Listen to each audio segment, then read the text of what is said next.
రాఘవ్ చడ్డా. ఇతను ఆమ్ ఆద్మీ పార్టీకి చెందిన ఒక ఎంపీ, అలాగే qualified chartered accountant.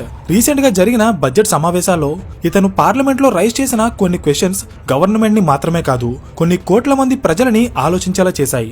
Like income tax, toll tax, politician mobile bills, biometric for voting, incoming calls blocking, airport food prices, 10-minute delivery services and right to recall. ఇలాంటి ఎన్నో problems గురించి Raghav Chadha parliament లో direct గా question చేశారు. So ఇక్కడ point ఏంటంటే, Raghav Chadha raise చేసిన questions social మీడియాలో బాగా వైరల్ అవుతున్నాయి.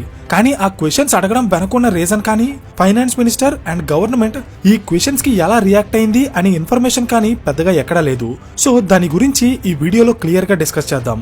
So let's begin. Hello everyone, welcome to today's video and this is your friend Surya. First of all Raghav Chadda గురించి కాస్త బేసిక్ ఇన్ఫర్మేషన్ తెలుసుకుందాం. రాఘవ్ చడ్డా ఢిల్లీలో పుట్టారు. ఆయన ఒక క్వాలిఫైడ్ చార్టెడ్ అకౌంటెంట్. ఆయన తన CA కోర్స్ కంప్లీట్ చేసిన తర్వాత డెలాయిట్ అండ్ గ్రాంట్ థ్రాన్టాన్ లాంటి పెద్ద పెద్ద అకౌంటెన్సీ కంపెనీస్ లో పనిచేసి 2012 లో ఆమ్ ఆద్మీ పార్టీ స్టార్ట్ అయినప్పుడు ఆ పార్టీలో యాక్టివ్ మెంబర్ గా జాయిన్ అయ్యారు. తర్వాత పార్టీ యొక్క అఫీషియల్ స్పోక్స్ పర్సన్ గా మారి యాక్టివ్ పాలిటిక్స్ లో ఇన్వాల్వ్ అయ్యారు. 2019 లో సౌత్ ఢిల్లీ నుండి ఎంపీగా పోటీ చేసి ఓడిపోయారు. నెక్స్ట్ 2020లో ఢిల్లీ అసెంబ్లీ ఎలక్షన్స్ లో పోటీ చేసి ఫస్ట్ టైం ఎమ్మెల్యేగా గెలిచారు. ఎమ్మెల్యేగా గెలిచిన 2 సంవత్సరాల్లోనే ఆమ్ ఆద్మీ పార్టీ ఆయన్ని రాజ్యసభ మెంబర్ గా నామినేట్ చేసి 2022లో ఆయన్ని పార్లమెంట్ కి పంపించింది. పార్లమెంట్ లో అడుగు పెట్టిన తర్వాత రాఘవ్ చడ్డా చాలా కాంట్రవర్షియల్ ఇష్యూస్ మీద క్వశ్చన్స్ రైజ్ చేశారు.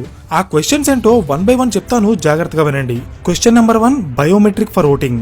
2024లో జరిగిన జనరల్ ఎలక్షన్స్ లో కేవలం 65% ప్రజలు మాత్రమే ఎలక్షన్స్ లో పార్టిసిపేట్ చేసి ఓటు వేశారు. అంటే దీని అర్థం 100 మందిని పరిపాలించే నాయకుణ్ణి కేవలం 65 మంది మాత్రమే ఎన్నుకున్నారు. ఈ 65% ఓటింగ్ లో కూడా ఎన్ని దొంగ ఓట్లు ఉన్నాయో ఎవ్వరికీ తెలీదు. ప్రెసెంట్ ఇండియాలో ఏదైనా ఒక పొలిటికల్ పార్టీకి ఎక్కువ మెజారిటీ వస్తే అపోజిషన్ పార్టీలు ఈవీఎం హ్యాకింగ్ జరిగిందని ఆరోపిస్తున్నాయి. హర్యానా, కర్ణాటక అండ్ బీహార్ రాష్ట్రాల్లో లక్షల్లో ఫేక్ ఓటింగ్ జరిగిందని రీసెంట్ గా రాహుల్ గాంధీ కూడా ఎలిగేషన్స్ చేశారు. అయితే ఈ ఫేక్ ఓటింగ్ ని కంట్రోల్ చేయడానికి ఎలక్షన్ కమిషన్ ఆఫ్ ఇండియా గతంలో బ్యాలెట్ సిస్టమ్ నుండి ఈవీఎం సిస్టమ్ కి షిఫ్ట్ అయింది. సో ఓటింగ్ యొక్క యాక్యురసీని ఇంకా పెంచడానికి రాఘవ్ చడ్డా ఈవీఎం ప్లేస్ లో బయోమెట్రిక్ సిస్టమ్ ని ఇంట్రడ్యూస్ చేయమని పార్లమెంట్ లో క్వశ్చన్ రైజ్ చేశారు.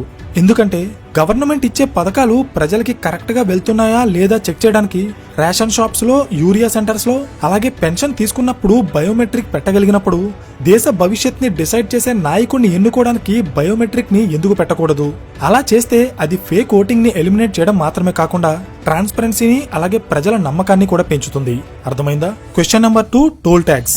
ఇండియాలో మనం ఒక కార్ కొన్నప్పుడు దానికి GST, road safety cess, TCS and registration ఫీజుతో పాటు రోడ్ ట్యాక్స్ కూడా కట్టే దాన్ని రోడ్డు మీదకి తీసుకొస్తాం.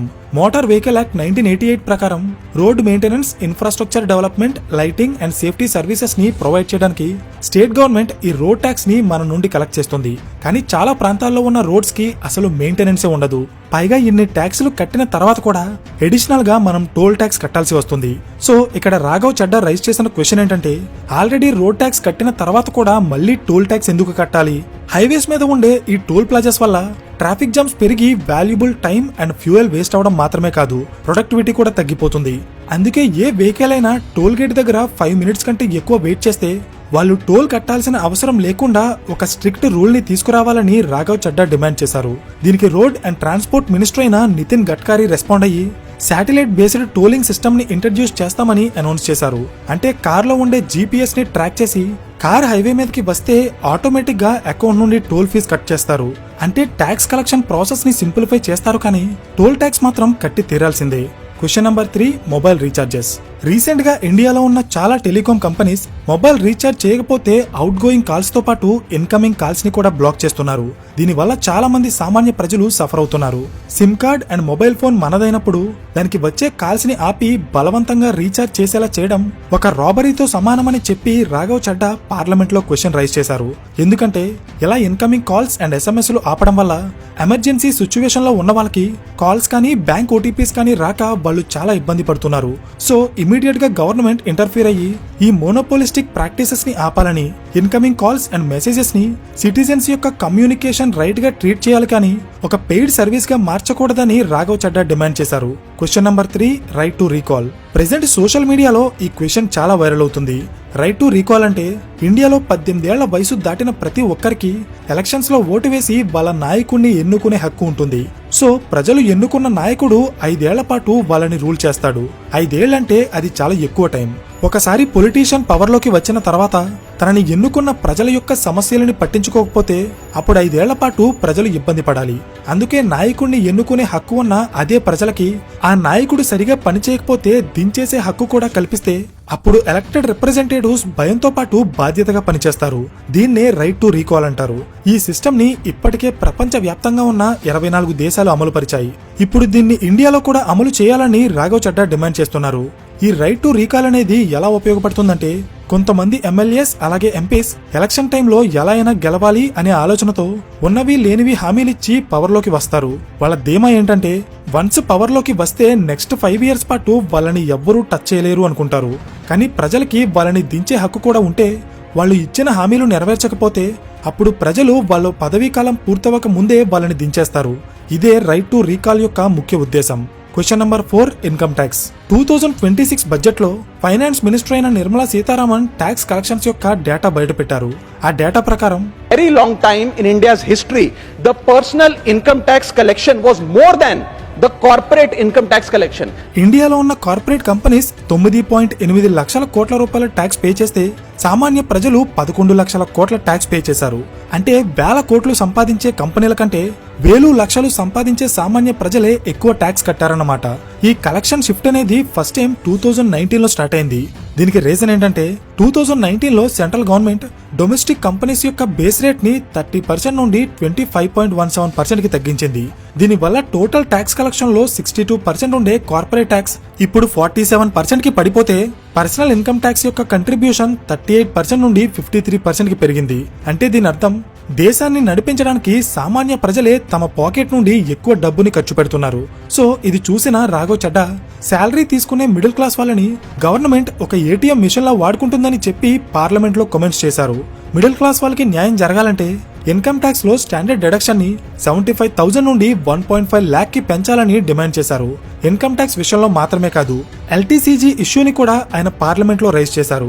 ఎల్టీసీజీ అంటే long term capital gain tax. Stock market లో మీరు ఏదైనా ఒక కంపెనీ యొక్క షేర్స్ లో ఇన్వెస్ట్ చేసి దాని నుండి వచ్చిన లాభాన్ని 1 సంవత్సరం తర్వాత అమ్మితే ఆ లాభాల మీద కూడా గవర్నమెంట్ 12.5% ట్యాక్స్ వేస్తుంది. దీన్నే long term capital gain tax అంటారు. ఈ ట్యాక్స్ కి భయపడే చాలా మంది భారతీయులు వాళ్ళు దాచుకున్న డబ్బుని స్టాక్ మార్కెట్ లో కాకుండా గోల్డ్ అండ్ రియల్ ఎస్టేట్ లో పెడుతున్నారు. ఎందుకంటే స్టాక్ మార్కెట్ లో వచ్చే లాభాలే అంతంత మాత్రం. అలాంటి లాభాల మీద కూడా మళ్ళీ గవర్నమెంట్ 12.5% ట్యాక్స్ తీసుకుంటే ఇంకా సామాన్యుడికి మిగిలేదేముంటుంది? అందుకే ఇండివిజువల్ రీటైల్ ఇన్వెస్టర్స్ కి ఈ ఎల్టీసీజీ ట్యాక్స్ అప్లై అవ్వకుండా అబోలిష్ చేయమని రాఘవ్ చడ్డా పార్లమెంట్ లో డిమాండ్ చేశారు. कि long term capital gain tax on equities should be made nil in this country for individual investors. అలా చేస్తే అప్పుడు గోల్డ్ అండ్ రియల్ ఎస్టేట్ లో వచ్చిన లాభాలని ప్రజలు స్టాక్ మార్కెట్ వైపు మళ్లిస్తారు. దానివల్ల ఇన్వెస్ట్మెంట్స్ పెరిగి ఎకానమీ గ్రో అవుతుంది. అర్థమైందా? Question number 6, airport food prices. Airways అనేవి రోడ్వేస్ అండ్ రైల్వేస్ లాగే ఒక మోడ్ ఆఫ్ ట్రాన్స్పోర్ట్. కానీ మన దేశంలో ఉన్న ఎయిర్పోర్ట్స్ ని ట్రాన్స్పోర్ట్ పాయింట్ ఆఫ్ వ్యూలో కాకుండా లగ్జరీ షాపింగ్ మాల్స్ లా మార్చేస్తున్నారు. ఫుడ్ అండ్ ఎసెన్షియల్ ఐటమ్స్ యొక్క ప్రైజెస్ ని భారీగా పెంచేసి సామాన్య ప్రజలు ఎవరు ఎయిర్పోర్ట్ లో ఒక్క వాటర్ బాటిల్ కూడా కొనలేని సిచ్యువేషన్స్ ని క్రియేట్ చేస్తున్నారు. ఫర్ ఎగ్జాంపుల్, బయట 20 రూపీస్ ఉండే ఒక వాటర్ బాటిల్ ఎయిర్పోర్ట్ లో 100 రూపీస్ ఉంటుంది. 10 to 20 రూపీస్ ఉండే ఒక టీ ఎయిర్పోర్ట్ లో 200 రూపీస్ కి పైనే ఉంటుంది. ఇంకా స్నాక్స్ అండ్ ఫుడ్ ఐటమ్స్ విషయం అయితే చెప్పాల్సిన అవసరమే లేదు. ఈ ఫుడ్ ప్రైజెస్ ని తగ్గించడానికి గవర్నమెంట్ ఎయిర్పోర్ట్ లో వోడాన్ యాత్రి కెఫేస్ ని స్టార్ట్ చేసింది. కానీ అవి అన్ని ఎయిర్పోర్ట్స్ లో అవైలబుల్ గా లేక చాలా మంది ప్రజలు ఈ హై ప్రైజెస్ తో ఇబ్బంది పడుతున్నారు. అంతేకాదు, మనం టికెట్ బుక్ చేసుకున్నప్పుడు ఎయిర్లైన్ కంపెనీస్ లగేజ్ కోసం కొంత లిమిట్ ఇస్తాయి. కానీ వాళ్ళు ఇచ్చిన లిమిట్ కంటే 1 kg ఎక్స్ట్రా క్యారీ చేసినా దానికి 500 నుండి 1000 రూపీస్ ఎక్స్ట్రా చార్జ్ చేస్తారు. అయితే ఇదే ఎయిర్లైన్ కంపెనీస్ వాళ్ళ ఫ్లైట్స్ డీలే అయినప్పుడు ప్యాసింజర్స్ యొక్క లాస్ ని పెద్దగా పట్టించుకోవడం లేదు.